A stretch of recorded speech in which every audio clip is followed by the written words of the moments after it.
Salam sejahtera para pecinta Sabda Allah. Salam jumpa kembali dalam Renungan Harian Katolik. Di awal renungan ini, saya ingin bertanya kepada Anda sekalian. Bagaimana reaksi Anda jika di hadapan Anda terjadi suatu peristiwa yang luar biasa yang melibatkan orang yang Anda kagumi? Misalkan saja, Anda adalah ARMY atau Blink, lalu tiba-tiba di hadapan Anda, BTS atau Blackpink menyanyikan lagu-lagu hitsnya. Kira-kira apa reaksi Anda? Sejauh yang saya tahu, ada dua model reaksi yang lazim ditampilkan, yakni berteriak histeris karena gembira, atau tidak berkata apapun karena kaget. Dua model ini paling sering terjadi karena rasa kagum memang mampu membuat kita sulit mengontrol diri kita. Kekaguman bisa membuat kita menjadi gila. Maka mengingat bahwa di balik rasa kagum itu terdapat daya yang luar biasa, kita diharapkan untuk bisa mengolahnya dengan baik. Para pecinta Sabda Allah, bagi para murid, Yesus adalah sosok yang sangat dikagumi. Alasan mereka mengagumi Yesus tentu bisa disebabkan oleh banyak faktor privat. Namun, secara umum bisa dikatakan bahwa karya Yesus yang tidak tertandingilah yang menjadi penyebab munculnya rasa kagum dalam diri para murid.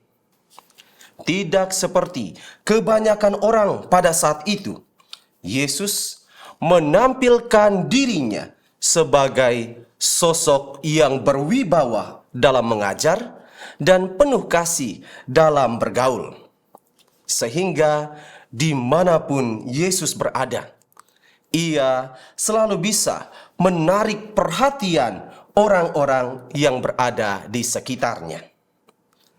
Sebagai bukti atas fakta ini, marilah kini kita cermati salah satu peristiwa besar yang memuat kekaguman para murid terhadap sosok Yesus. Peristiwa ini dikisahkan oleh Injil hari ini yang diambil dari Injil Markus bab 9 ayat 2 sampai dengan ayat 13.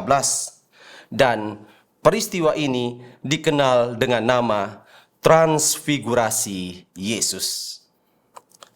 Para pecinta Sabda Allah, saat mengajak Petrus, Yakobus, dan Yohanes naik ke sebuah gunung yang tinggi, Yesus berubah rupa di depan mata mereka.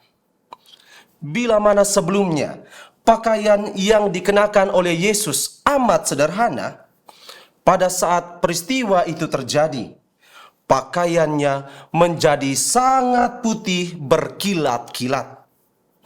Selain itu, sebagaimana disaksikan oleh para murid, Yesus yang sedang berada dalam kemuliaannya tiba-tiba didampingi oleh Elia dan Musa.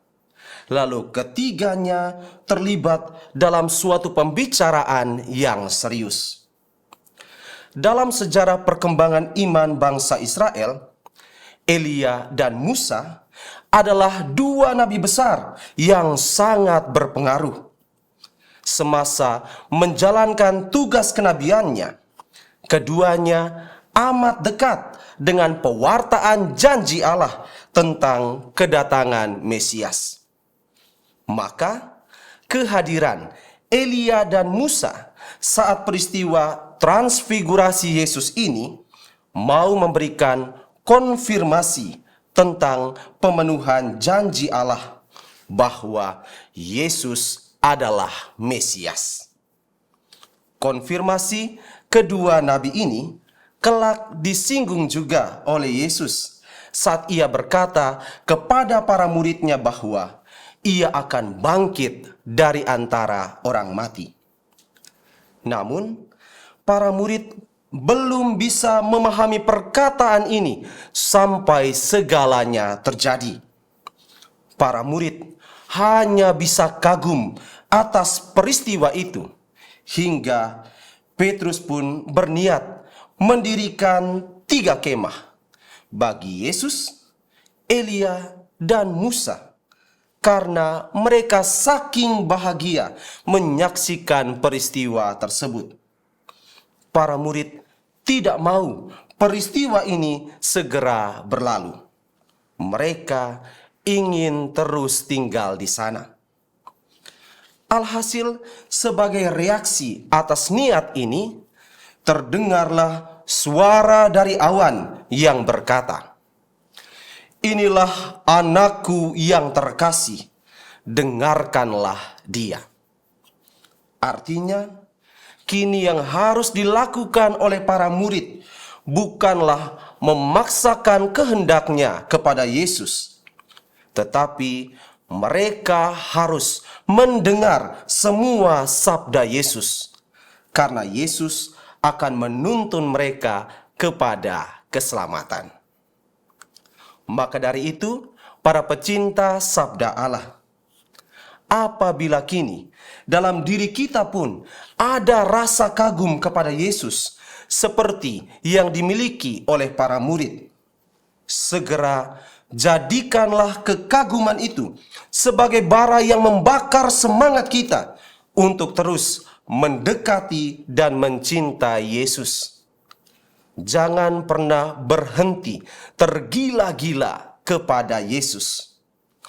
Tetaplah setia mendengarkan sabdanya, karena di balik setiap sabda Yesus ada daya yang luar biasa yang mampu mengubah hidup kita menjadi lebih baik lagi dari hari ke hari.